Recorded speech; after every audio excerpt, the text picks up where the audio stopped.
Welcome to day 4. With the entire Scalish family. Well, not the entire. Today, folks, if you are listening on iTunes, I have a very special guest in studio. Uncle Frank, we're past 50 episodes now of day 4 with Frank Scalish and your oldest son, right? You're the oldest son, Frankie? I am the oldest, 32. That voice you hear there is Frank Scalish Jr. We just call him Frankie. He was telling me before, sometimes he gets messages for Frank. Frank gets messages with him. You've had checks that go into his account instead of your account and vice versa. But that is when you're creating a dynasty of Frank Scalishes. That's right. So anyway, Frankie is in town and is kind of doing a little cross-country trip, has been doing a cross-country trip before it's back to the real world. So he said, hey, I've been hearing about all these crappie and all these big bass, so he's going to come and fish for a couple days, and we hit brutally cold temperatures, 20-mile-an-hour winds, and the water went from 55 to 38. Brutal. We did not have caught them very well over the last couple days, have we? No, we haven't, but you know what? That's just the way it goes sometimes, you know? It's a massive water temperature drop, and, you know, I kind of expected it to go that way. We did the crappie thing, Uncle Frank, that I talk with you off air about, and I talk often on BTO with the Giants, and we caught 2 in 7 hours. Yeah. Hey, you know what, though? I chased one for a good 120 yards on the old live scope, so that was pretty fun. Yeah, so you're towing your legend basically across the country, spent some time in Alabama, shot a deer, came to Oklahoma, and then it's back to Ohio. Yeah, back home to the frozen tundra, maybe. Depends on the weather. But, yeah, maybe. I mean, you know, I was catching them pretty good up until a few days ago. Well, yeah. I mean, now it's looking pretty grim. We're getting a lot of You're cold, frozen. cold weather. You're going to be locked in here. The boat is going to be put up for what? When does the ice? When are you like? What is about the date where you're like, ooh, I should be able to get out by? Is it into April up there in Ohio where you are, Frank? Well, what happens is a few years ago, I got to fish out of the bass boat pretty much all winter until the end of February. And then we locked in. Last year we locked in early, but it left. We fished for a little while, and then the ice came back. This year looks like we'll probably have pretty good ice fishing this year. Do you guys have any good ice breaking stories? So here's what we're going to do. Let me set up the show for today. And I had the opportunity with Frankie in town, and we were talking and talking about setting up the upcoming shows with Frank and what we're going to do. And I said, this would be a great opportunity to have story time with the Scalishes. And everybody loves your stories, Frank. And I hear that, you know, you go through the stories. You're a master storyteller. Always have. I always joke, you know, coming in the back of the Italian, come sit down, Frank will tell you a fishing story. Yeah, me and Dr. Seuss. But here's the thing that I really like about BTL is you get to know people, you get to know their stories, you get to know behind the scenes, and then you kind of care about them. Well, we're over 50 episodes now. Yeah. With day 4 with Frank Scalish. And I know, Frankie, you're always on the instant feedback, always listening to it. And has it surprised you how big your dad has gotten with day 4s? Actually, no. It hasn't. You know, my whole life, every time we go somewhere, whether it's, you know, going to Southern Ohio back in the day to Schwartzel's Marine to get your Tritons or whatever, he's on the phone constantly telling stories, talking to buddies, laughing it up. So, you know, he's got that, you know, he's charismatic in his own ways, and it's exciting and it's entertaining. I've heard the same stories from him my entire life, and even though I know the story when you're telling it 99% of the time, I still sit back and laugh and enjoy listening to it. Wow. Do I got to give you more money now? I would love for you to give me any money. That would be pretty cool. So we were talking, and he was telling me some stories from over the years, and I said, we got to get you in studio while you're here in Oklahoma, besides getting to see the Bass Zone studio that Mark Jeffries has put together. And let's get a little backstory. Let's kind of dive deep. I know this is usually where Frank has diagrams and baits and, you know, break lines and pictures and all that. but I get a lot of messages and people saying, man, like, I know Frank, I know you fish the Elite Series and stuff, but like, how did he get to where he is now? Like, he's designing the lures and all this, and man, it's really, would you say, what, a 4-decade process to get to where you're sitting right now? Yeah, every bit. I mean, I designed my first lures, I think I was 12. I was sitting there, and I'll never forget it. I was sitting in my father's living room as a kid, and we would watch Fishing Facts and In Fisherman and those fishing shows. And I was drawing. I had my sketch pad out, and I'm drawing. And my dad's like, "Are you paying attention?" I go, "Yeah, yeah, yeah, yeah." And so I drew a bluegill and a crappie, and I erased all the fins off of it, and I put a crankbait bill on it, hook hangers and hooks. And I said, "Dad, I don't understand. If bass eat bluegills and crappies, why don't they just make lures that look like bluegills and crappies?" And I said, "Here, look." I don't have anything drawn on here, but I said, "Here, look." And I had these realistic looking crankbaits. Well, about 3 years later, they came out with these realistic looking crankbaits. And that's kind of where I'm like, you know what I mean? As a kid, you don't know anything. And as I was growing up, I did a lot of wildlife illustrations. I illustrated a bunch of books. And then when I was, 16, there was a local bass club that started here called OBTC, Ohio Bass Tournament Circuit. Mm-hmm. And I had met the two people that owned the circuit, and they said, "Hey, can you draw a logo for us?" So I'm like, "Sure." So I did a logo for this thing, and they said, "Hey, you got to come and fish these." And I'm like, "Sure." You know what I mean? Sure. I don't know anything about bass tournaments. I'm 16 years old. So I hop in my car and I'm driving down to the first event. I got a couple of fishing rods with me and basically a bag of lures. And I see two at the time bass boats that look nothing like today's beautiful bass boats, trust me. And I think one was a Terry or something like that, tri-hull, But I'm like, "Oh, look, there's two bass boats. They got to be going where I'm going." And so I follow them all the way down to southern Ohio, pull into this parking lot boat ramp. These two dudes get out, and I'm standing there going, "Hey, is this where the bass tournament is?" And they're like, "Yeah." You fishing in it? And I go, "Yeah, I'm fishing as a non-boater." And they said, "Do you have a place to stay and everything?" And I go, "Well, no, I'll just get one, at the end of the day." And they started laughing, and they're like, "You're never going to find a place to stay." You know what I mean? Everything's booked. So they said, "Why don't you fish with one of us today?" So I went out with Donnie, and I fished with Donnie. And, I didn't have hardly any of the right stuff with me. I didn't know. And so I went fishing with them, and then I couldn't find a place to stay that night. And they're like, "Hey, you could sleep on the floor, stay with us, blah, blah, blah." So I did. And that's when it all began for me, because I got thoroughly addicted to the sport. Like, I was a maniac.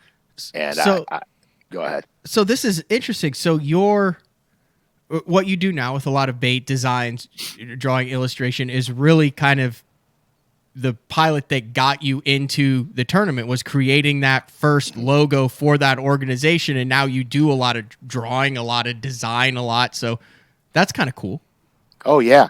It's full circle now, So as a kid, I told my dad that all I ever want to do is fish tournaments for a living. And he would be like, he'd come unglued.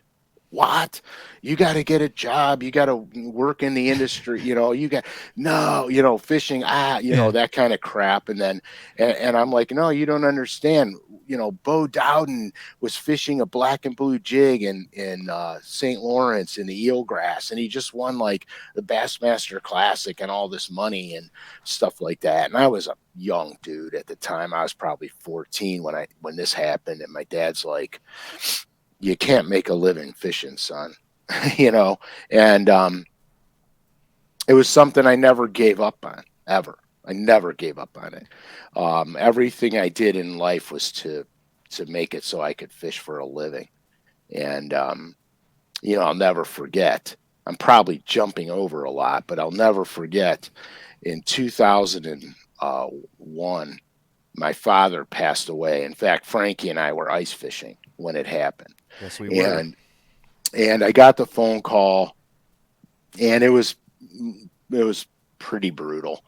And anyway, I won't get into that part of it. But when I got back, we had to go through some of the personal effects and everything. Well, it just turns out that he had a file cabinet in his office at work, and I went in the file cabinet and started pilfering through the file cabinet to see what's in there. And he had he had every illustration that I did for the magazines, because by then I was illustrating for magazines too. He had every illustration I did. He had all my local tournament results. He had all of it. And I couldn't keep it together at that point, because he never, ever, ever got to see me fish in one Bassmaster event. Because when he passed away, my wife and I, we were at the funeral, and I looked at Rachel and I said, this guy had so much he wanted to do in his life, and he was always waiting for the right time, and the right time never came. And that was 2001? 2001. He did get to see you win a BFL, though, in 99. He did. He sure did. He sure did. That's a funny story in its own right. The win, or the win, the whole thing around that. We'll get into that, but you did mention before, and you talked about the illustrations, and you're in it. And over the couple days that I've spent with Frankie, I've talked with him. I'm a horrible drawer and artist, and I asked him. I said, "Are you inclined, just as far to be able to draw?" And he said no. And then no. You showed me some of that little thing that you did with the bass boat. But like, do you think that's a learned talent?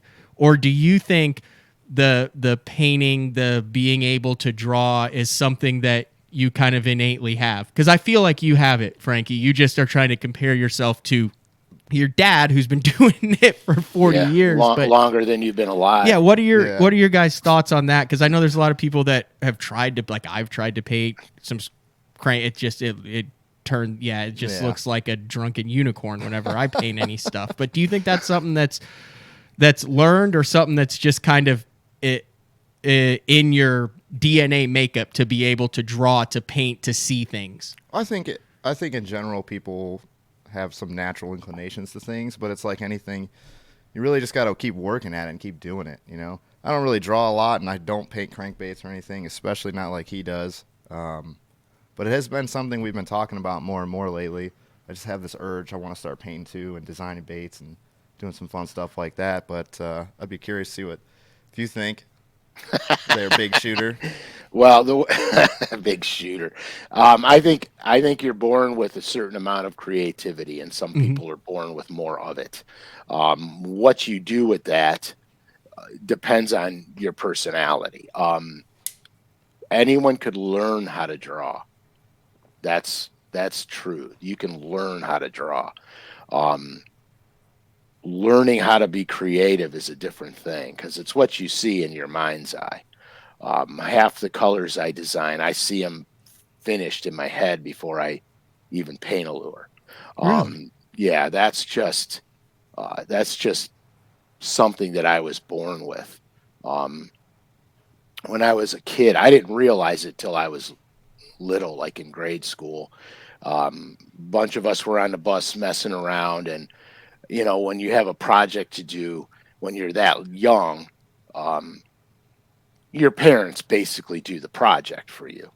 I mean, let's be honest. These little kids aren't doing these projects. They're not coming in with these miraculous drawings and these volcanoes that erupt vinegar and baking soda. The parents do all that. So I got called. Got called out on the bus one time. I said, "No, I did that." And they go, "No, you didn't." And I said, "Yes, I did." And he says, "Well, remember those little bubble gum things you get? They were called odd rods." And they'd have a bubble gum and there'd be 3 little cards in them, like souped up muscle cars and some animal driving them. Never Anyway, heard. That must have been a Ohio thing. It's old. Okay. So anyway, you know what he's talking about? That's ancient civilization, I'm pretty sure. Yeah, it is. It's probably in the archives at the Smithsonian now. But anyway, so the reality of it is the dude said, "Well, if you did that, draw this." And so I put it down and I looked at it and I started drawing it and I finished it and I was like, holy shit, I can draw. You know what I mean? That's and cool. That's when I realized that I could draw, know, and so that's kind of when, I knew early on in that I could do this. So I stayed lessons with though. it. You didn't go to like art school. You didn't go do a ton of Bob Ross paint with me classes and things like that. No, in fact, when I had art classes in high school, they'd be teaching it, and I'd be like, "Yeah, okay, whatever. What do you want me? What do you need? What do you want me to draw?" Goodwill Hunting of lure. Yeah.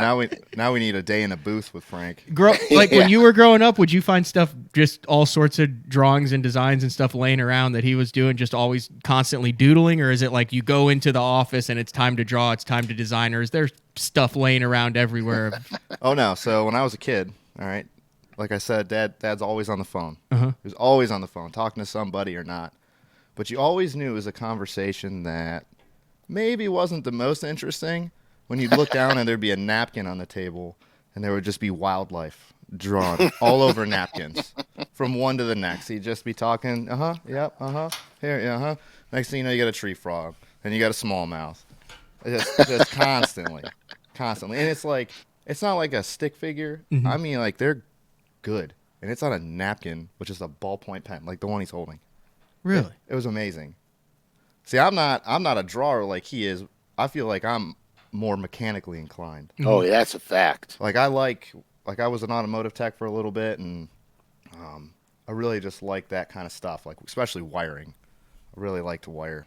You were telling me stories about how like you were putting trolling motors together and fixing jack plates with just like boxes of parts before, like you understand how that stuff works, Frankie? Because I'll give you the story. Go for it. So so the Legend that I have now, I bought it used. It came in with a static jack plate, which I hate static jack plates. So all I kept talking about is, I'm going to buy an Atlas, and I'm putting the Atlas on this thing, and I'm getting rid of this static plate because blah, blah, blah, blah, blah. And now you just go, and it goes up and down, and you can ride the rough wide. Go back to all the other day fours where we talk about the importance of your prop and jack plate positioning. Right. So the long and short of it is, I finally get the jack plate in, so we run over to Todd's at Hydromotive, and Hydromotive's the prop guy. You guys know that from previous episodes.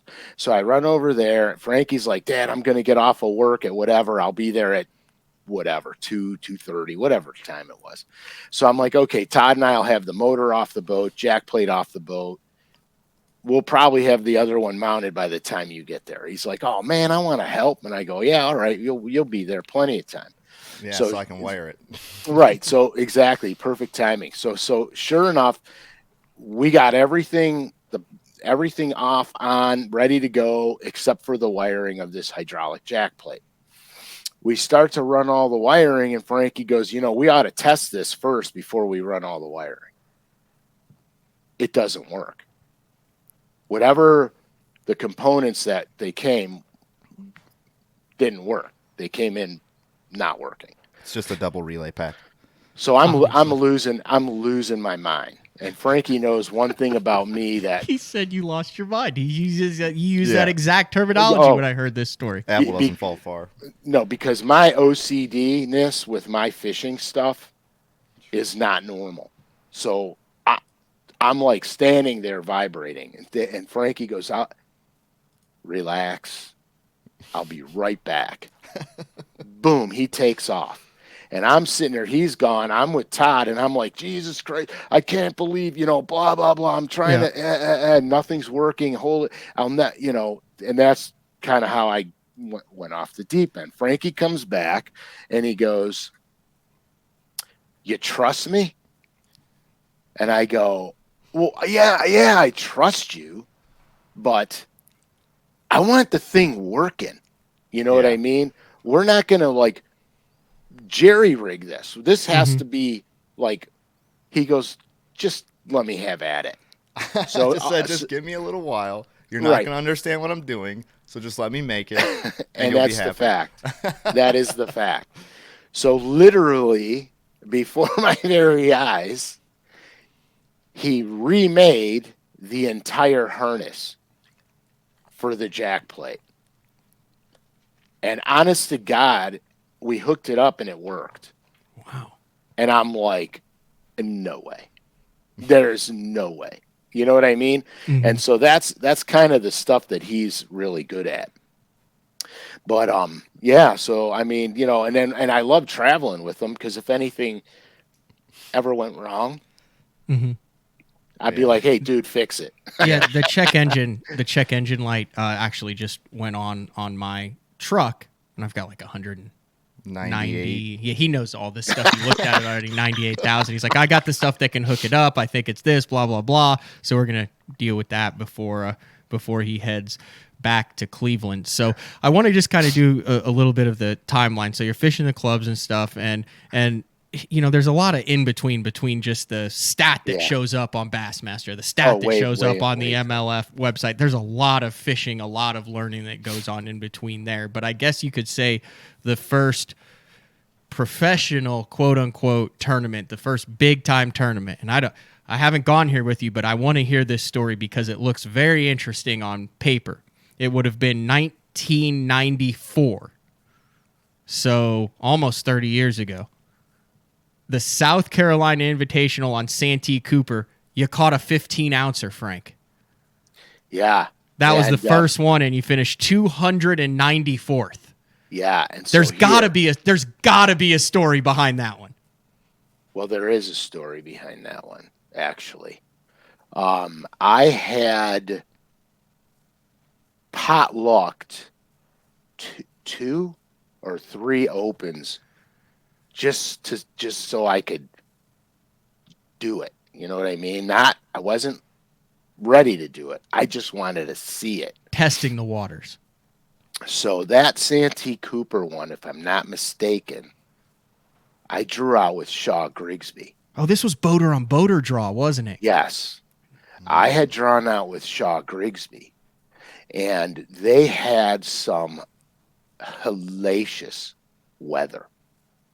And I mean to tell you, and I live on Lake Erie, and I mean to tell you, this lake was ferocious because back then, all the standing timber was still standing timber, and you had to stay in the boat lane. You couldn't leave a boat lane.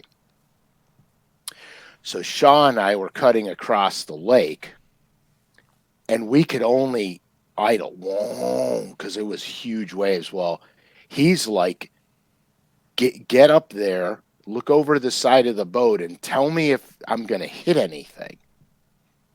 So I'm hanging over the side of the boat. We'd be on this wall of water. All of a sudden, there's a big tree. The wave washes through, and the tree becomes exposed. And then the wave comes back up, and the tree gets hidden. Wave comes down, trees exposed.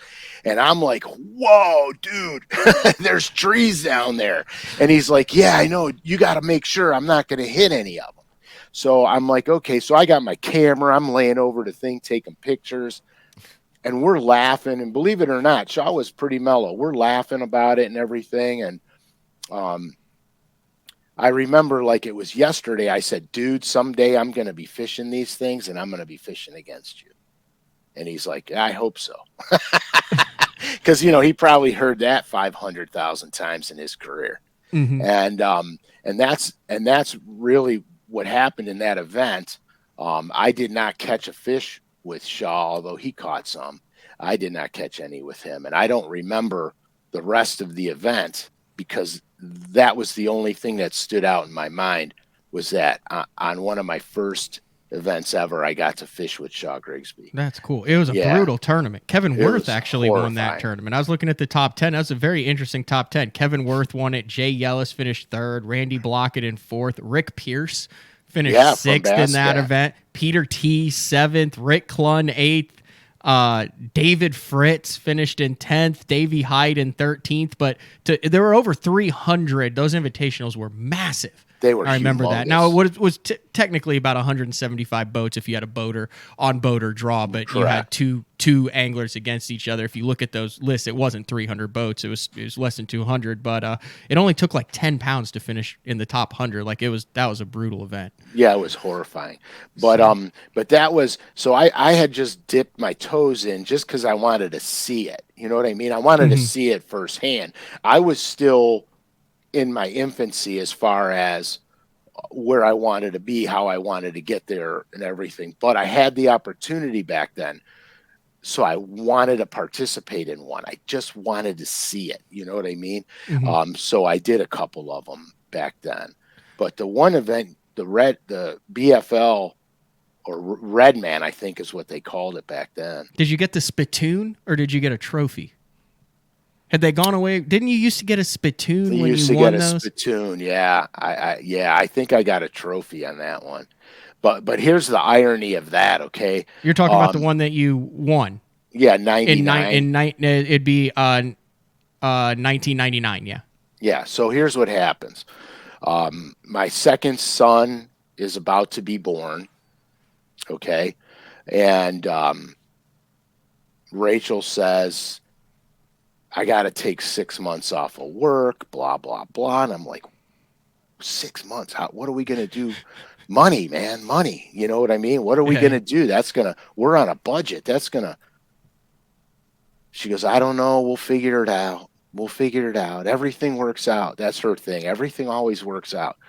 So I'm like, oh my God, what am I going to do? So I sign up for this event on Erie. And I wind up winning it. And I wound up winning just enough money to keep us while she takes off to go through the thing. So that was, was pretty eye-opening for me. I was like, wait a minute. At that point, just working a regular job. Oh, yeah. Fishing? Yeah. Advertising. And still dabbling. Yeah. So, Frankie, have you fished team tournaments with Frank? Have you guys gotten in the boat together for that? What is that? What is that like fishing with your dad in the boat? And do you remember, do you guys have any memorable kind of first time tournament or fishing experiences that kind of stick out to you? Yeah. So what's funny about that is we've really only fished 3 tournaments together ever? Yeah. Well, the 2 first of which I was 95 and 96. You were like 5 7. and 6. Yeah, whatever you are. Yeah. When you snagged me in the rear end with the DD22. What? Wait, whoa. I remember that. What happened? Well, it's a DD22, right? Yeah. It needs to get big down, crankbait, big number 2 round bend hook on it, right? Oh, yeah. Maybe. Well, you got to throw them a long way. Yeah. So you really got to wind up. And you got to put for him on him, I had to put yours he was on in my back cast. Yeah, it was on a spinning rod. That's like catching one every cast when you cast a DD22 on a spinning rod, isn't it? It is. Yeah. Well, I caught a 190 pounder. Yeah, you caught a monster. So what happened was, because I don't know if you remember the exact, but I remember the exact. We got out on this one offshore spot right off the rip in the morning and crushed some monsters. It started to rain like mad. So I said, hey, I know a bridge. We could go underneath the bridge. So I run underneath the bridge. And you know how when you get on the front deck of your trolling motor, you bend over and you do your locator. So I'm on the front deck of the boat, bent over, like in the prone position. Junior winds up to launch a cast. And I go, no, because I felt that DD22 hit me just underneath where it shouldn't be. and he goes, whoosh, and it's Bullseye. like, oh. So I got a DD22 right between the cheeks, but Precision. we won that tournament too, by the way. That was precision. Yeah, that was a precision cast. I kept telling him you got to fish the right structural elements, but yeah. So we won that one, and then about 2 weeks later, we signed up for another one, and we won that one. And then really, we hadn't fished team tournaments Wait, so together you're until. 2 for 2? No, he's more than that. Tell him you finish it. Well, we're 3 for 3 now. So we fished again. I think it was 2018. I think it was 2018. 18 or 19. No, Yeah, it was 20. not. It was 19. 19? No. Yeah. Well, whatever. Whatever. We haven't really fished team tournaments a lot together, So there was this open, and I was like, dude, let's just do it. And he's like, all right, let's go. So we went back out and fished, and probably fished a lot of the same spots, throwing a lot of the same stuff. We all did. those years later. The fish aren't as big in there anymore, unfortunately. No, but we caught him, man. We caught him, yeah, and then we broke down. Got a lucky That's jump. right. We got a That's lucky right. jump box from a pontoon. From a water ski boat. Yeah, water ski boat, right. Yeah, that was lucky. That was clutch. Then we had to leave the outboard running all day. Yeah, we did. It didn't work. It didn't hurt us though. But no, it's fun. I think I'd be willing to bet it'd be hard to find two people that fish as well together as you and I did. It's not yelling. I could see that going in one of two ways. It's Italian. It's Italian. We have moments. We have some moments, but it's just I know what he's gonna do. Mm-hmm. I know. You just know. You know what I mean? It's like it's an instinct. Like, oh, he's approaching this way, which means we're gonna end up having to spin around that way. So I'll just wait, and he'll make the first cast and then spin the boat. And that's how a good team works. That's a tricky move you got there, but take the first shot, buddy. It's okay. I don't want to catch him anyway. All right, so we're kind of taking some deviations on this tour, but I want to get back to it because then kind of around the a little bit. What would that be? The turn of the century? is that 2000? Is that what that would be? Y2K. Kind of around the turn of the century is where it will be the turn. The turn of the century. You win the BFL in '99, but that's when kind of your professional on the water career kind of really started to take off. Yeah, and I mean, it sounds like you have a lot of things on your plate. You got some young kids. Your dad had passed away. Oh yeah, but man, things start rolling for you around Y2K. Yeah, it was weird. I was at my dad's funeral and I looked at Rachel and I said, you know what? He had a lot he wanted to do. He never did. I'm not going to be that way. So I'm going to go see if I can make it on the Pro Tour. Because I think back then it was the Pro Tour or the Top 150. I don't remember what they called it. Mm-hmm. So she said, go for it. And I was like, huh? So I said, okay. So I went out and did the Opens. First season in the Opens. I won Rookie of the Year. Hold on 1 second. I got to share this screen. Oh, no. You're scaring the hell out of me. I got to Frank, you know what? You see it. You see it before me. Give me a warning. Give me a warning shot. One over the bow. This is from July 3rd, 2002. There he is. Look at that. Scalish wins fishing first rookie award. Uh-oh. Look at how happy you are there, Uncle Frank. Yeah, well, that was before I was tainted. All right. There you go. So I wound up winning the Rookie of the Year in the Opens. And then went right into the Pro Tour. And I'll never forget, I think the first event was was it at the Red River? It might have been. This is interesting, though. It says, even though he's Rookie of the Year, Scalish is still uncertain whether he'll be able to afford to fish the Bassmaster Tour next year. Right. I'm working on it. Sponsorship dollars will get me at least halfway through it, but I'm still trying to accumulate enough money to where I know I can fish it. Like have said before, the cost to break even next year is twice what it was this year. That's just reality. So I don't know. We'll have to see how it goes. God, man, I was even smart back then. That's what I'm saying. This is still the same stuff you've been preaching on day 4. So, but Right. you came up with it. And even back then, it also said your sponsors include Pradco, your Trite, Yamaha, Pradco, Rippler Lures, and Cleveland's The Rod Maker Shop.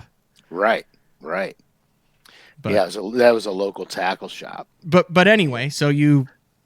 Yeah. So anyway, so I leave, and I'm doing it. I'm going to do it, and I'm trying to think how this transpired, but I got my first big sponsor contract that year was OSI Sealants and Adhesives. They became my title sponsor. But that was that early in 2001, 2002. Well, that was 2002. Okay. OSI came. So 2001. So I go to fish the Pro Tour. And I cashed a check, I think, in the first one I fished. I'm not sure if that was... And your actual first check was in the 2001 Eastern Invitational in Florida. You finished 49th. And then you finished 38th on St. Clair. And then you top 10 the Red River. Yeah, the Red River, I finished 8th? Yep. That was crazy. That was crazy experience for me. Because that had to be out of your element. That was way outside of your comfort zone being from up north, wasn't it? Well, yes and no. Yeah, yes, it is. No, it's not, because when I fished the Ohio River a lot growing up, I applied some of my same principles to the Red River. So, Okay. so here's the wild thing, because the Red River treated me very well. So here's the wild thing. So I get down there, and you guys are gonna laugh so hard. I got to the boat launch for one of the practice days, and I had to go back into the little house there that the people work in at the launch and ask them where the heck the main river was, because I didn't know where the main river was. All I saw was standing timber everywhere. So I go, I don't know where the main river is, and they laughed their asses off. They were laughing at me like you couldn't believe. And they go, well, follow the cones that way, then turn left, and then just follow the cones. I'm like, whatever. So I do the thing. I get on the main river, and I start fishing. Everything there looks amazing. I start fishing. I'm not catching anything. I said, I don't get it. I don't get it. This for the Bassmaster Classic. This is for... Or the Red River that will eventually qualify you for the Classic the next year. Correct. So Okay. I'm like, okay, well, let me lock through. Let me get out of here. So I lock through, and I'm running down the river, and I see a little opening in the bank. And I whip the boat around, and I go into this opening, and it's like another river.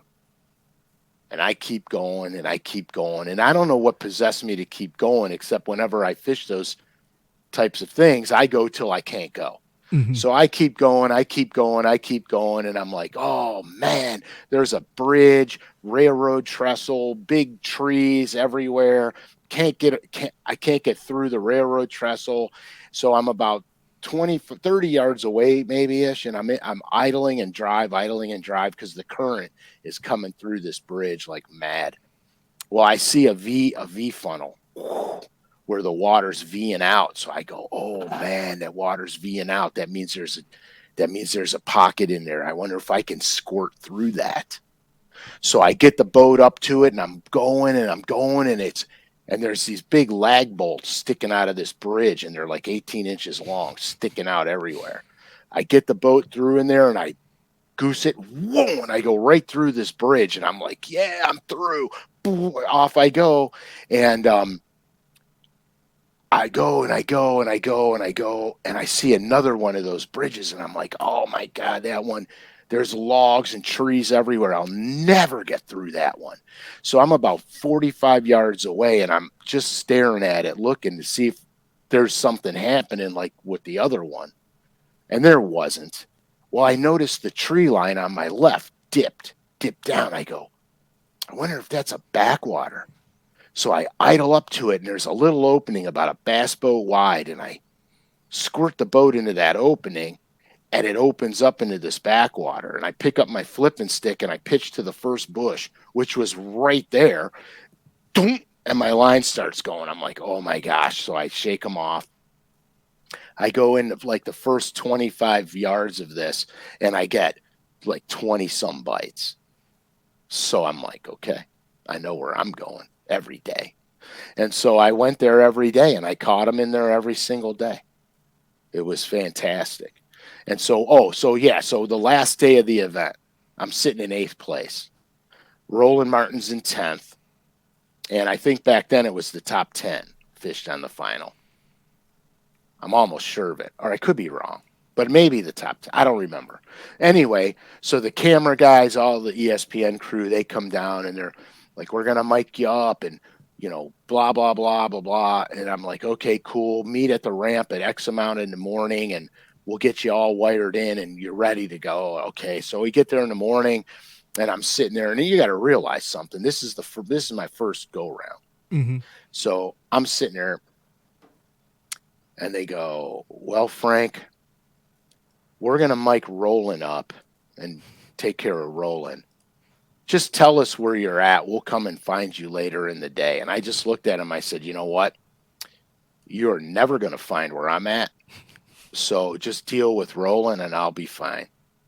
And that was so I never got mic'd up, never got TV out of it, nothing. Wow. Yeah, that was Davey Height won that one.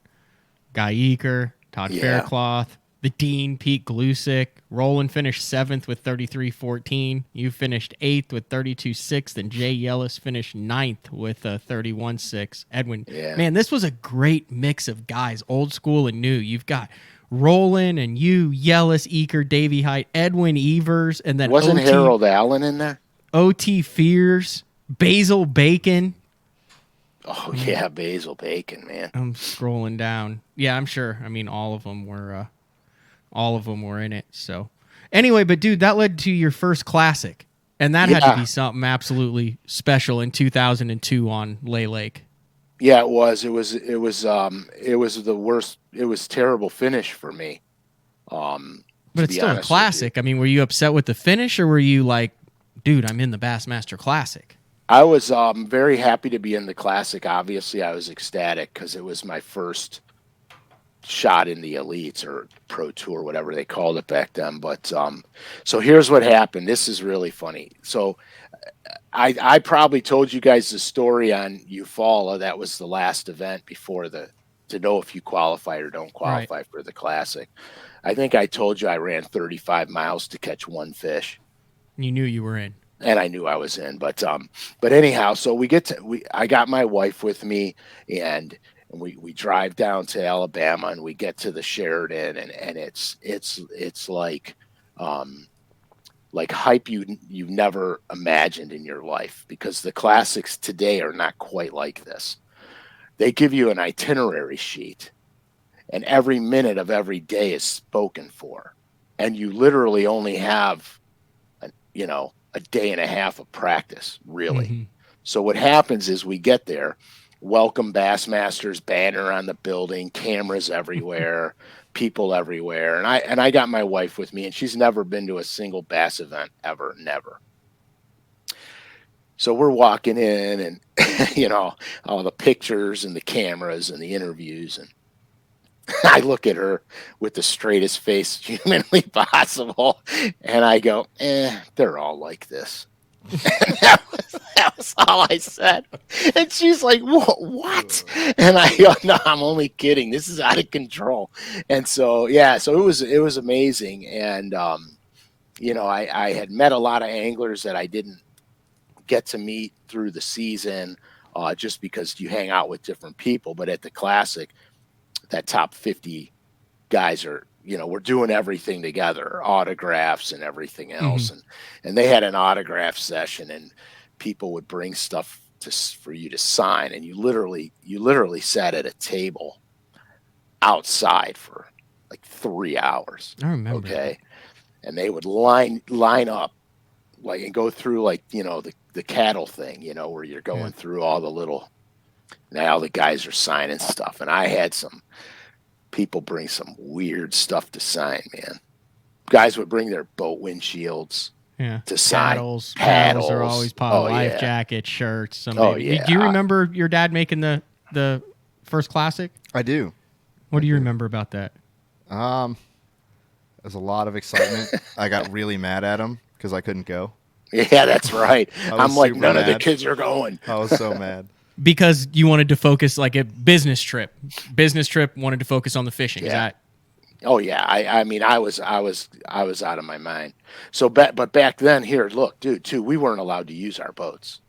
Oh yeah, you guys had a boat that they all provided. It was identical. Didn't you? Wasn't that a deal where you could have? Let me see if I get this right. Something like 15 pounds of tackle, and they had 2 tackle boxes, and then an X number of rods. And if you broke one, you couldn't even replace it. Or if you broke the lures, you weren't allowed to replace them. Like you came to the tournament, and that was a Ray Scott deal, I think, back then, with X pounds or tackle boxes of tackle and X number of rods, and that was before practice even started, right? Yeah, but I think then they didn't limit your tackle. When I made it, you just had to use a provided boat. Okay. So here's what had happened. On Lay Lake, it's a very current predicated body of water. Mm-hmm. So I had figured out that I could be at the dam catching them when they open downriver. They open the dam downriver. When they closed the dam, I could run upriver and get into the current upriver. So I was making that run 2 times, 3 times a day back and forth. And my boat was plenty fast enough to do it because it was a low 70-mile-an-hour boat back then, and it could do it. When I got in the classic boat, it would only go 56 miles an hour. Oh, wow. For whatever the reason, my boat wasn't 100%. And it killed me because I couldn't make the trip. Mm-hmm. I couldn't run the way I was fishing. So I had to take a section of the lake and live and die in it. And that really infuriated me. So after that, I started fighting for us. Were you calling Todd, trying to get props up there for? Oh, please. No, it was beyond that. It was beyond that. And so that infuriated me. So after that, I led the charge in letting us fish out of our own boats for the Classic. Because I said that's an unfair thing. Continue down kind of memorable path. Then you get the first kind of big win. And at the time, and I think this is kind of, we've done a lot of talk about winning on your home body of waters you're familiar with. We've done whole shows on how sometimes it can seem easier, sometimes it can seem more difficult. But you win a Northern Open on Lake Erie, Niagara River. I'm assuming that was out of Buffalo. Correct. There. But you were dominant. And I mean, still are, but you really did not have a misstep on those Great Lakes fisheries. When you were supposed to catch them up there, when it was a Frank Scalish type tournament back then, you seemed to always catch them. Do you think it was easier then? Did you have a bigger advantage on those Great Lakes, those bigger bodies of water, because there wasn't as much technological advancement and the guys couldn't find the stuff that you had honed your craft on for so many years? Was it easier back in the day to do well on the Great Lakes when you had put your homework in? I think that fishing was much easier, meaning everybody in the field would come in with 15 or 16 pounds. Mm-hmm. There was way more smallmouth. They were everywhere. The hard part back then was finding the big ones. Today, the fishery is vastly different. Today, what happens is, I fish the same stuff. I always look for the small, isolated stuff. I always tried to target bigger bass. I didn't waste time if I was catching 3-pounders or less. That part of my MO never changed on the Great Lakes. But what I noticed was that you wouldn't go out and catch 30 or 40 bass. Mm-hmm.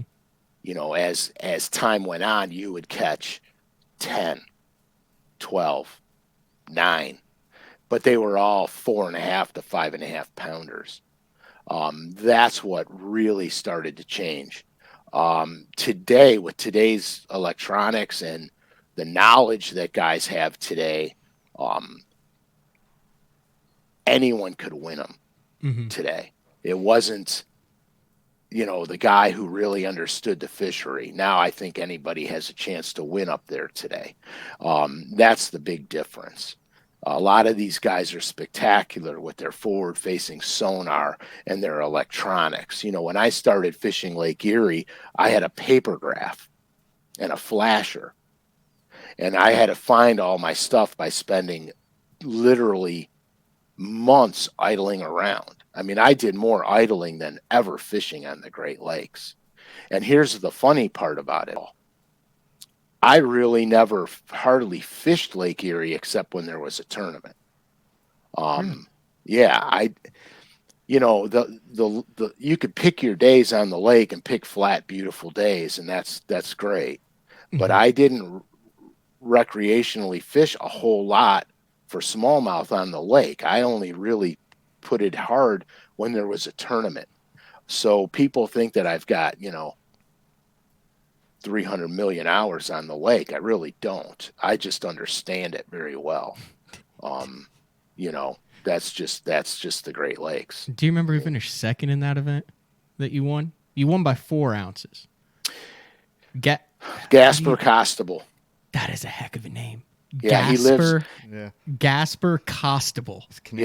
He's a Canadian guy. Right, he's a Canadian guy. He's and he's really good fisherman.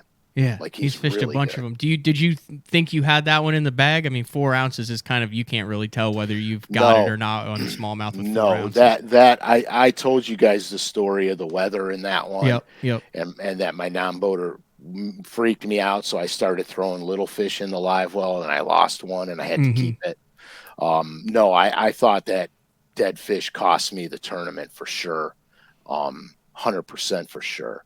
But I won back then I won a boat, and I started auctioning it off on stage. And Bassmasters went, "Whoa, you can't do that!" And I go, "I got to sell this thing." So they wouldn't let me do that. They said, they had a heck of a deal back then. They didn't give away much cash. It was all merchandise stuff for first, second. Right. And I bitched about that too. I said, it's terrible. I said, you win a tournament and then you got another job. You got to become a salesman. Were you designing baits, still drawing, painting your own stuff all through this time? Or did you were you?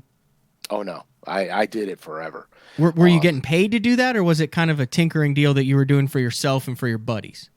Tinkering deal that I was doing for myself, not my buddies. Oh, okay. Because I wanted to put every advantage I could in my favor. So I knew if I was catching something on something that I had done, nobody has one. So I wouldn't have to worry about it. Frankie, is your dad ultra competitive? Because we kind of hear some of this through the stories in this. Like, is it? Oh yeah. He's a competitor of competitors.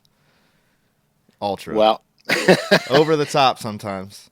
Yeah. Like, okay, so if we're fishing and I change something and I do something different and I catch one, what'd you do? Where'd you throw? What'd it feel like? What line is that? What rod is that? Like, to the T. Wants to know every possible detail. What angle was that? Where was the boat when you threw up there? I know. And how? And then sometimes to make him crazy, I'll go, man, I don't know. I just threw it.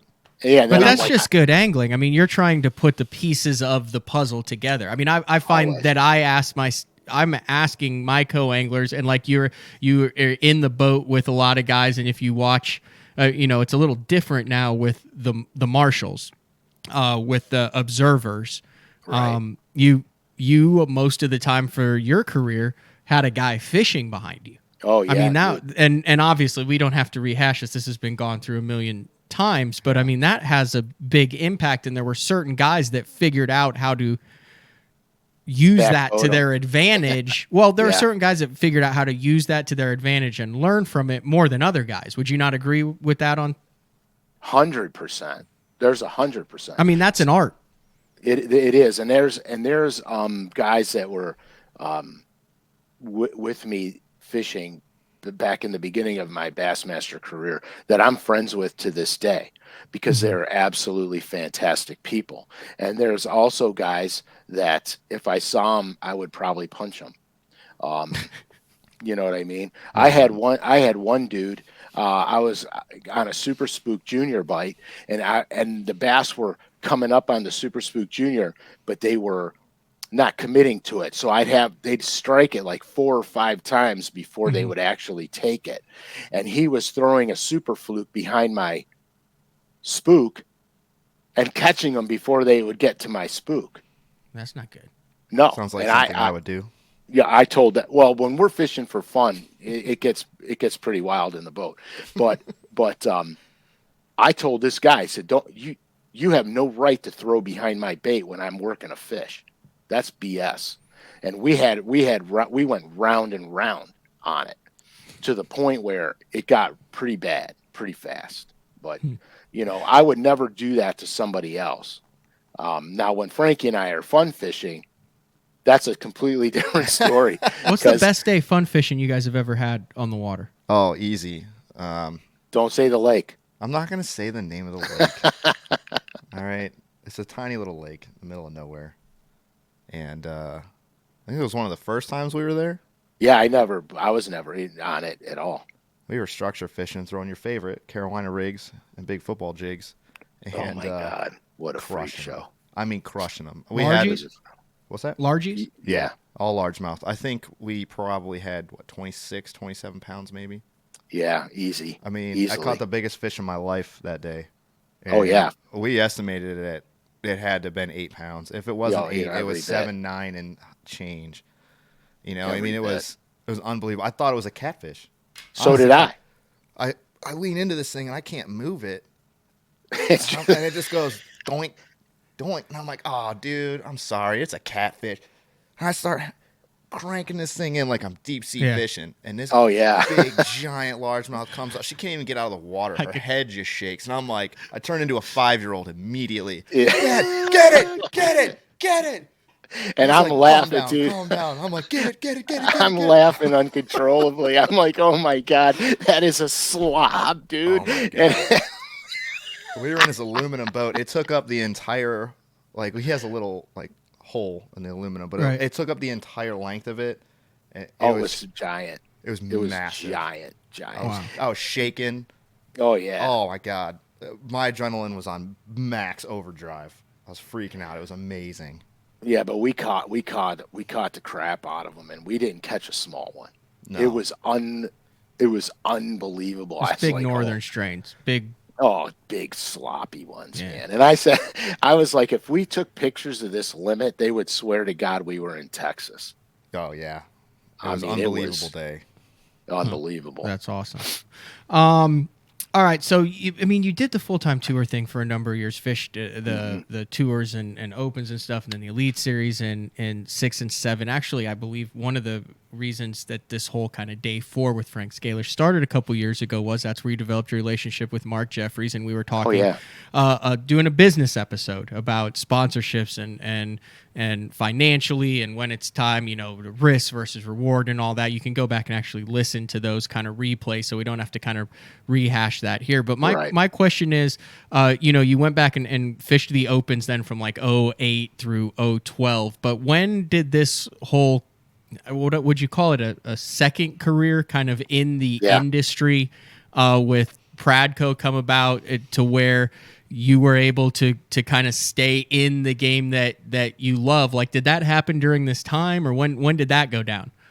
Well, initially when they first sponsored me, and I think 2002, I think is when they came on board, I told them right in the beginning, I want this to be more than a sponsorship. I want to be part of this industry in some capacity. So this isn't just fisherman lure company. I want to be involved. And so it took a long time. It wasn't something that just, people say, oh, you're so lucky it happened overnight. Well, yeah, overnight for 20 some years. You know what I mean?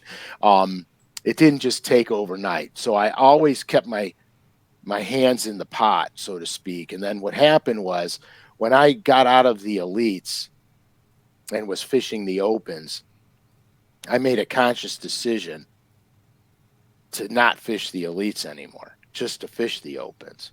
Because I was making, actually at the time, I was making more money fishing the opens. Hmm. I didn't lose any sponsorship, and they started paying cash. And so I stayed in the opens and I started really making money. And I thought, well, okay, I'll, I'll just stay in them. I think I qualified for the elites 3 times. Yeah. And I mean, between 2008 and 2010, I mean, your fishing opens at the time, what they were, what, $1,000, $1,200 entry fee? yeah, 12, And you know, here's an 65. 18,000, 20,000, 10,000, 10,000, 8,000. I mean, Yeah. that's pretty good return on you know, just the 3 years right after the elites. Correct. And you made another classic through it that way too, as well. Yeah, Also, I did. on Lay Lake, you feel gypped that you fished 2 classics and they've both been on Lay Lake. Like, what are the odds of that? Well, yeah, I do. But you know what I really feel gypped about is that I should have made another classic, but they changed the ruling on it, and they said we're not going to take the top 5 in the points anymore. We're only going to take the top 3, and then everybody else has to go to some fish off, and then we'll take the top 20 from or top 15 from the fish off. And I was like, whoa. You know, I don't know. I think I finished 5th or 4th in the points that year, and had to go to a fish off on the Coosa River, where I finished 21st, maybe. I don't even remember. And I'm like, well, this is bull crap. I mean, I almost won the points, and I'm fishing in a fish off. You know what I mean? And so I was livid. I mean, I was livid because that would have been my 3rd classic. But you know, I mean, I like people are going to think I'm a crybaby, but I don't really care. I just feel as though you make the rules, keep the rules, so you know what you're fighting for every year. Mhm. Now it's a lot different. They got a little more stringent with that now, but you know, back then it was kind of frustrating because the game was changing back then Right. really fast. Yeah, Elite Series in 2006, you had all sorts of Right, stuff. ESPN, the right. outdoor block, you had majors. Then you start throwing in a lot of outside coverage, and then around that time, social media starts to hit, and Yes, it just everything was exploding and changing. A it lot of was. non-endemics going on. You had kind of the I don't want to call it like the battle with FLW where they're doing a bunch of crazy stuff and Right, they get right. Walmart in and all sorts of. I mean, it was really that was kind of when I first started following it, and I mean, it was moving really fast on a year-to-year basis. Yeah. And so anyway, so you know, so the second classic that I made, um, I had a deal worked out with my non-endemic sponsor, and then as all things happen, because now these guys were fantastic. I had them most of my career. And every year the money would go up and up, and the things that we would do, there was so much fun working with these guys. I actually had so much fun with them because they were such good people. And then they had sold the company, and then the new people that bought the company didn't understand the fishing game, and things started getting a little ruffly. And we had a really good contract worked out for the following year after my second classic that would have really set me apart. And I'll never forget it. After I won the Angler of the Year, um, which at the time I think was by the largest point spread at that particular time. I don't know what it has been since, but I, I had a meeting with these guys, and I knew the company had changed hands, and the deal that we had was no longer valid. We had to strike a different deal, and I went back on tour, and let's just say it didn't happen the way it was supposed to happen. And Hmm. all the guys that I had worked with subsequently at this point in time were gone. So it was a new group of people, and it didn't work out. Relationships And so key in this industry. it's Both incredibly, endemic and non-endemic. yes, very, very much so. And I got to mention this real quick, though. 2009, third place in the first Northern Open on the Chesapeake, second place on the second Northern Open at Champlain, and third place at the final Northern Open in Sandusky. You did over $50,000 in 3 opens on roughly $3,600 in entry fees, and one of those was fairly in your backyard, so you didn't have a lot of extra expenses. I mean, that's Jeffries would say, is that ROI? Yeah, that is ROI, dude. But but that's why I stayed in the opens, to be honest with you, because for one, I like the idea of no off limits. I like that a lot because it evens the playing field out. And it, to me, it just wasn't, I was giving myself a better opportunity with the way the elites were with your 2.5 days of practice. If there was anything going on where information was being gathered, you can't fight that. But if you give me, 6 days of practice, I don't care what kind of information you get. At least I can be competitive.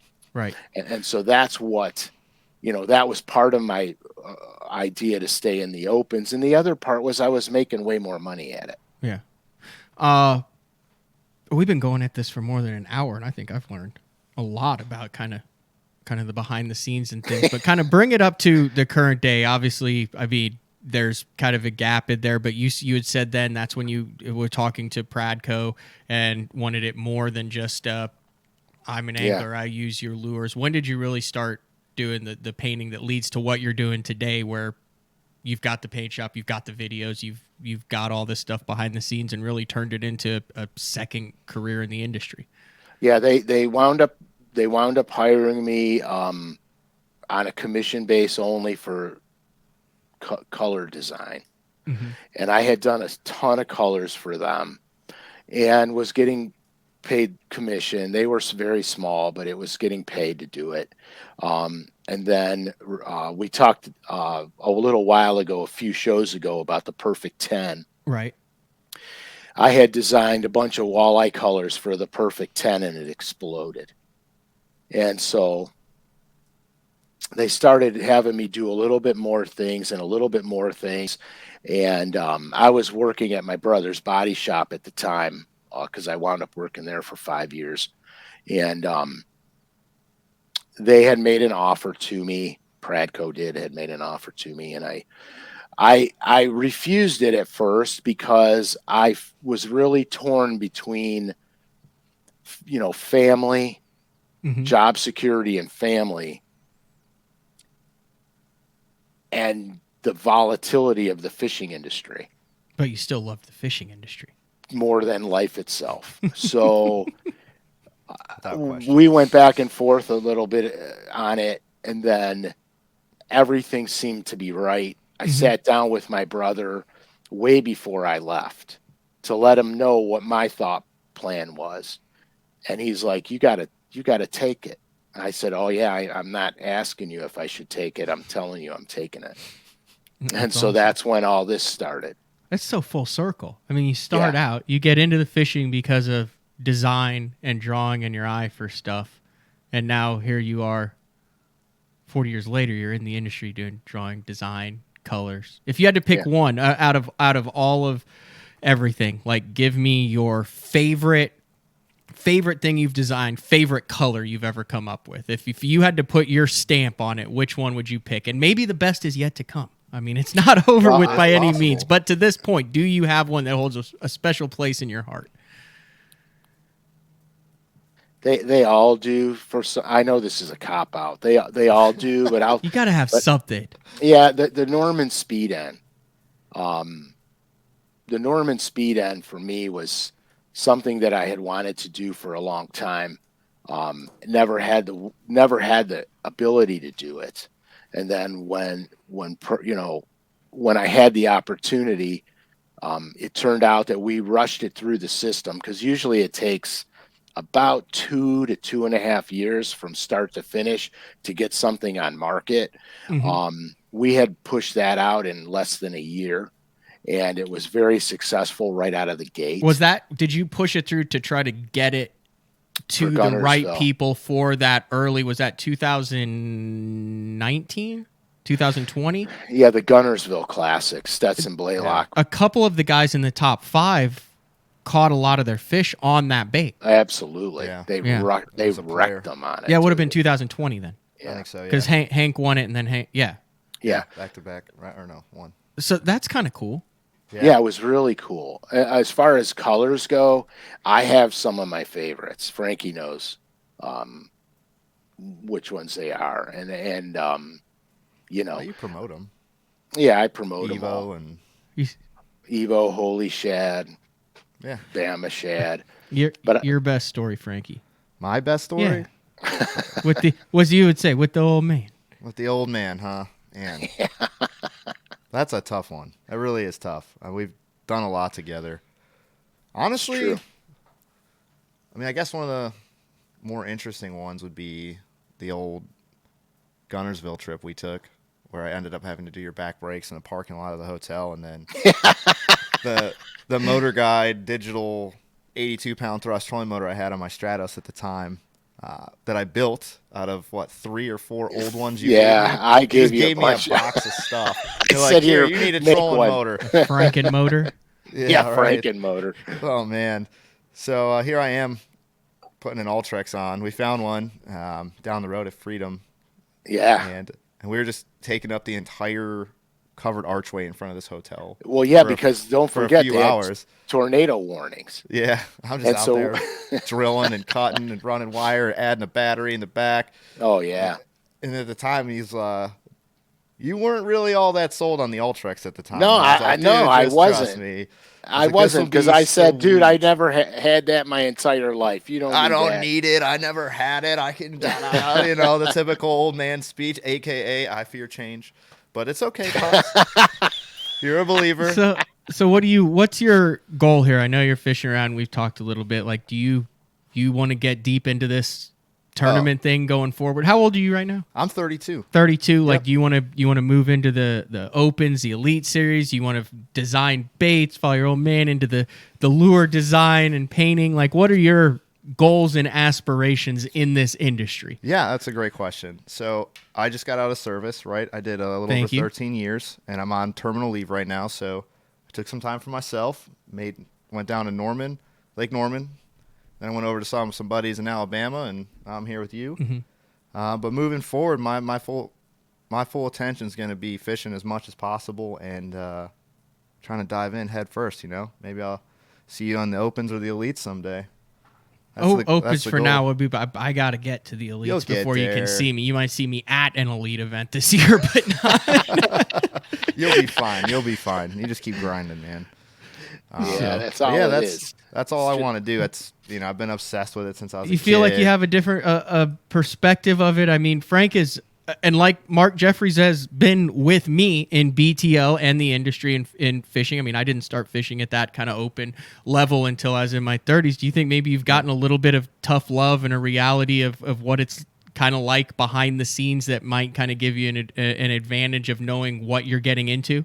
Oh, for sure. So, especially with his OCDs, just kind of inadvertently been training me to travel and fish. You got to have spare trolling motor props, spare main props.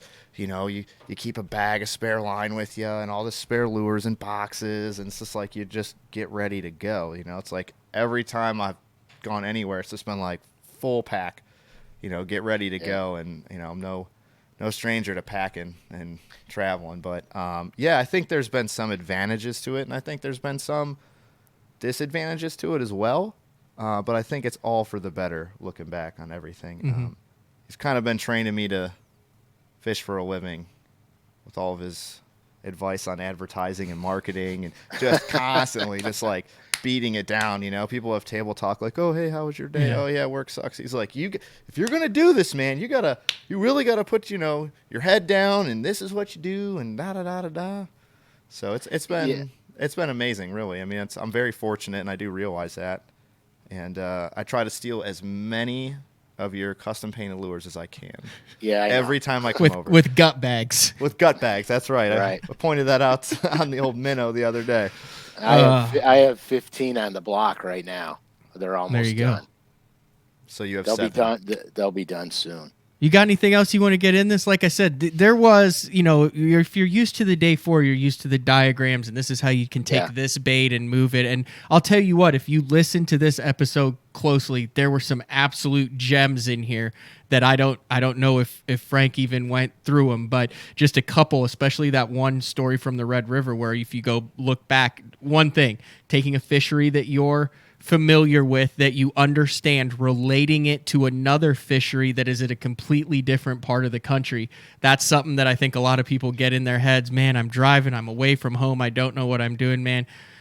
You're able to take that, something that find the commonalities that you're familiar with and translate that to success. Also along in that same story, being able to read the water, read that current, the V, the stuff in there on where you know you were get through, and then the tree line, man.